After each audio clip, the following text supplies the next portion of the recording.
4 to 5%. That's a number sitting quietly underneath everything you're about to hear. And by the end of this, you'll understand why it might decide the entire match.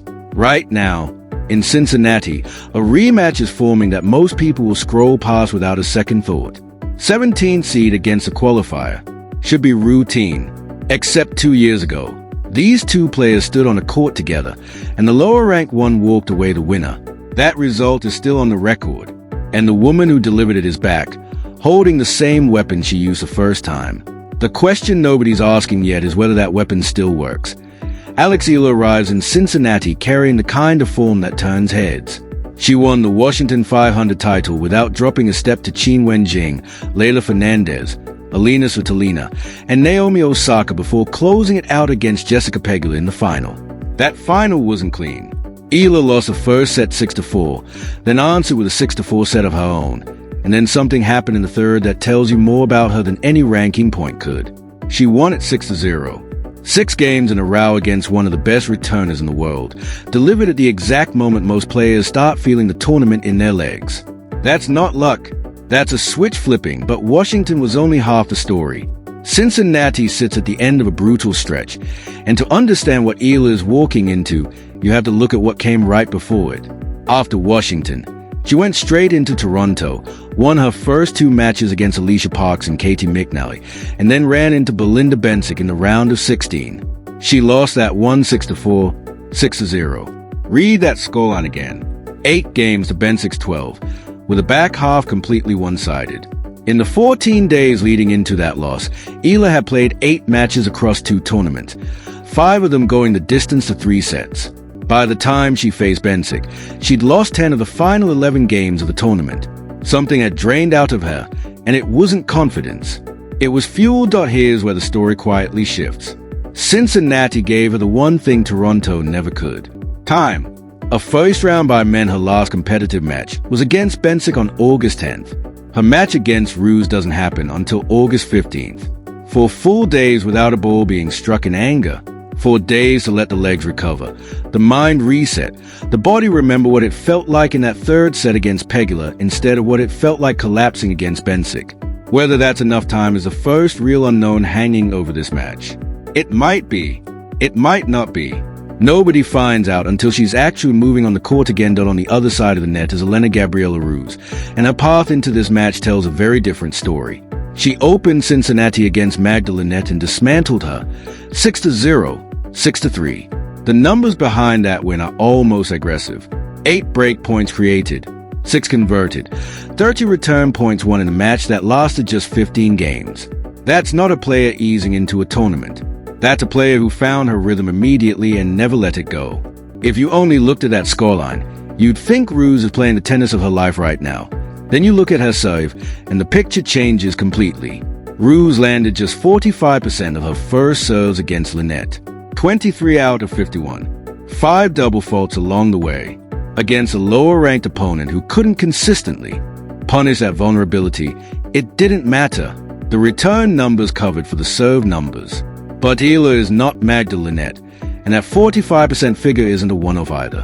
Go back to Ruse's previous WTA 1000 match against Anastasia Potapova in Toronto, and the first serve percentage lands in exactly the same place.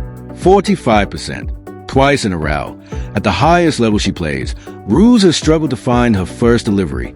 Against a returner with real teeth, that's not a small crack. That's an open door. And this is where the story stops being about 2 separate paths and starts being about a shared history neither player can escape.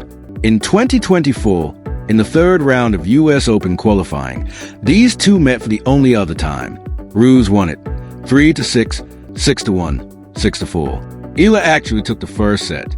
She was playing well, dictating, looking like the better player. And then Ruse did something that completely reversed the match. She started attacking Eala's second serve, and the collapse that followed is written into the numbers. Eala won only 40% of her second serve points for the rest of that match. Ruse created 11 break points off it and converted 7. Not by overpowering Eala, by stepping in, taking the second serve early, and refusing to let Eala settle into the rally pattern she wanted. It's a blueprint, a specific, repeatable one. And Ruse still has it in her hands. So here's the real tension sitting at the center of this match. Ruse already knows exactly how to beat this player. She's done it before, and she did it by exploiting a weakness that, on paper, still exists. But the player standing across the net isn't the same one she beat in 2024. That Eala was still trying to break through, still searching for the results that would define her career. This Eala has already broken through. She's a WTA 500 champion, a seeded player at a WTA 1000 event, someone who's beaten Zhang, Fernandez, Svitolina, and Osaka in a single tournament and then followed it by taking a set off Pegula in a final before running her off the court in the decider. The blueprint from 2024 was written for a different version of this rivalry. The question is whether it still fits the player Eala has become. That question gets answered, if it gets answered at all, in 3 specific battles buried inside this match. The first is Ruse's first serve against Eala's return, and it might be the single most important exchange of the day. Eala has been one of the most dangerous returners on the entire North American hardcourt swing. If Ruse serves at 45% again, she isn't just risking a few lost points. She's handing Eala a steady stream of second serves to attack, and every one of those is an opportunity for Eala to step inside the baseline and take control of the point before Ruse even gets to plan her next move. A serving performance like the one against Lynette survives against a limited returner. It does not survive against this one, the second battle flips the pressure back onto Eala, and it's the exact one Ruse already knows how to win. Eala's second serve. This is a door Ruse walked through in 2024, and nothing about her game has changed since then. She's a rhythm player, a counterpuncher who doesn't need to overpower a second serve to hurt it.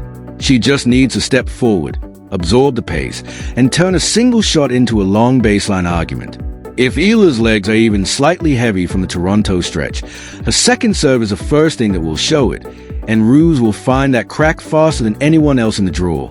The third battle decides which version of the match actually gets played, because these two players want completely different matches. Eala wants short points, serve, then dictate immediately with that heavy left-handed forehand that curls naturally into Ruse's backhand corner.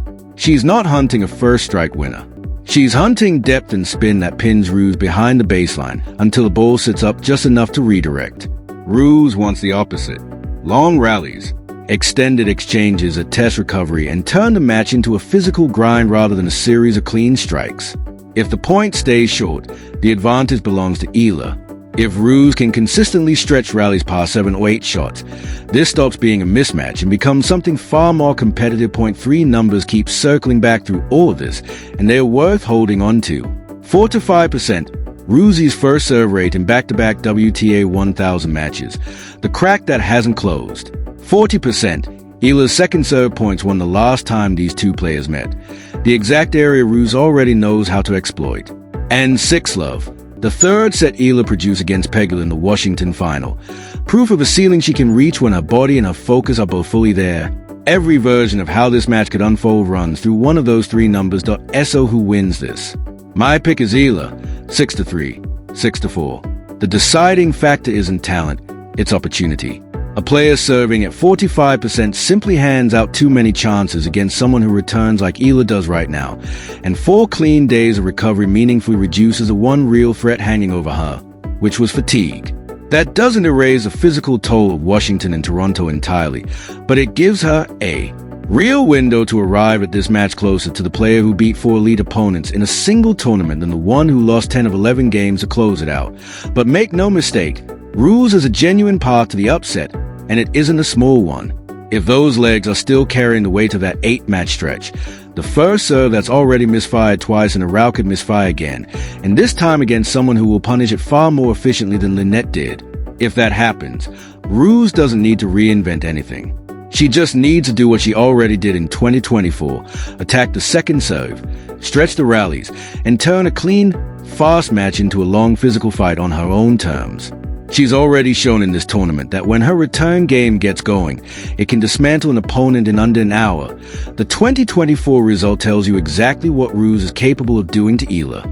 It's real, it happened, and the blueprint hasn't disappeared. But the 2 years between that match and this one tell you why nobody should assume it simply repeats itself. One version of Alex Eala lost that qualifying match while still trying to prove she belonged at this level.